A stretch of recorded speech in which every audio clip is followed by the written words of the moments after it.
आज आपण अगदी टेस्टी असा मेथीचा नाश्ता कसा बनवायचा ते बघणार आहोत। सर्वप्रथम मेथी आपण अगदी बारीक चिरून घेतली, मध्यम आकाराचा बटाटा देखील अगदी बारीक असा किसून घेतला आहे। साईडला मिक्सरच्या भांड्यामध्ये लगेच हिरवी मिरची, आलं, लसूण, जिरीची पेस्ट तयार करून घेतली। साईडला अगदी थोडंसं तेलामध्ये ही पेस्ट आपण अगदी छान अशी परतून घेतली। ती परतल्यानंतर लई बटाटा देखील आपण छान परतून घेतला आहे। बटाटा, मेथी अगदी छान चवीनुसार मीठ घालून त्याला परतल्यानंतर त्यामध्ये जिरे पूड, धने पूड, अगदी थोडीशी तीळ चवीनुसार, मीठ, हळद घालून त्याला व्यवस्थित मिक्स करून आपण शिजवून घेतले।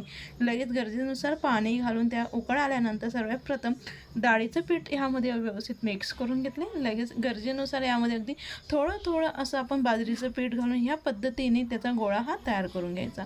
लगेच साईडला एका प्लेटला तेल लावून अशा पद्धतीने आपण त्याला व्यवस्थित सेट करून घेतले। हलकंसं गार झाल्यानंतर आवडीनुसार आपण याच्या आता वड्या ह्या तयार करून घ्यायचा। बघू शकाल अगदी छान असे आपले चविष्ट अशा वड्या